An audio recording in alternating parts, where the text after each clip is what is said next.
during the last 5 months of anti-government protests. A spokesman for the group has accused the Syrian government of having a brutal disdain for life. Well, let's now go live to Houston in Texas. Joining the hub is Djerejian, a former U.S. ambassador to Syria and to Israel who served in several U.S. Middle East embassies. He's now founding director of the Baker Institute for Public Policy at Rice University. Ambassador, thanks very much indeed for joining us from Houston. What's your view, given this new evidence from Amnesty International, on the status now of the leadership of Bashar al-Assad?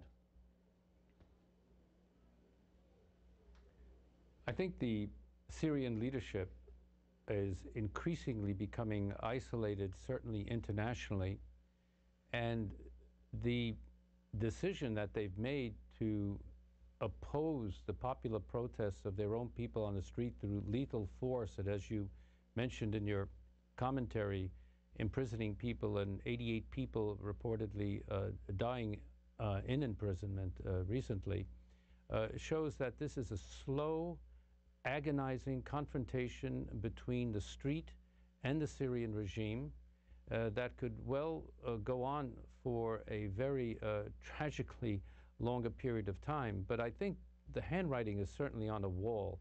This regime, to state what is evident, has lost its legitimacy.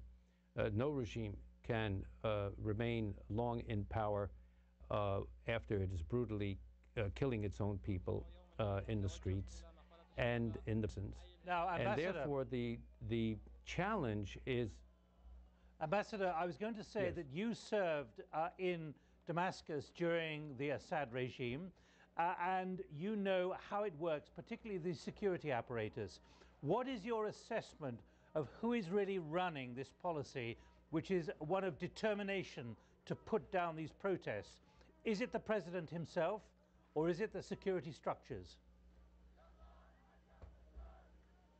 When I was ambassador to Syria from 1988 to 1991, the current president of Syria, Bashar al-Assad's father, was in power. He was a very strong, autocratic ruler, a dictator, and his son inherited the same political and security apparatus that his father had put in place.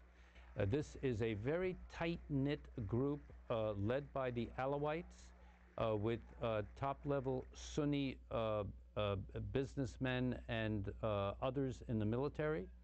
And it is this military security political apparatus that still is in control in Syria.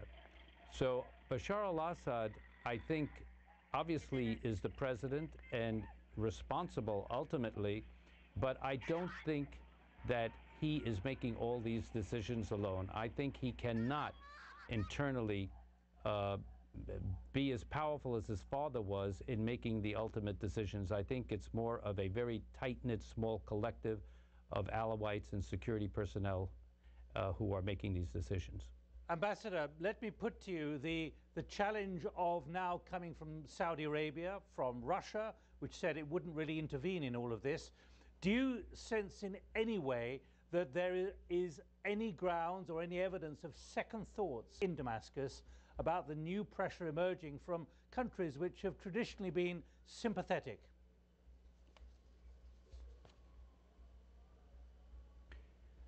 If there are any second thoughts, I think they're being lost in the continually crackdown that we witness on the street. So if there is any consideration of opening up to political reforms, I think it's only being given secondary consideration in the corridors of power that remain in Damascus.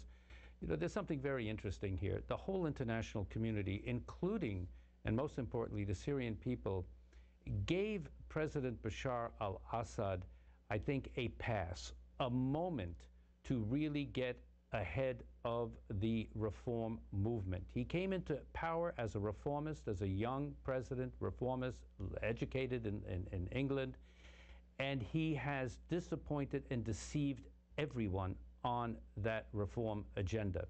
And the international community, as you well know, until very recently was still hoping that he would somehow not talk the talk, but walk the walk of reforms that he has hinted at, and he has not done so.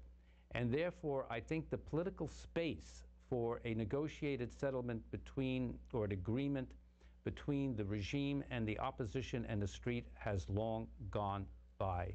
And therefore, I think what we're going to see is continuing popular protests with the risk that it might become more violent. Ambassador Edward Djerejian, thanks very much indeed for joining us live from Houston in Texas, here on The Hub. Australia's High Court has blocked government plans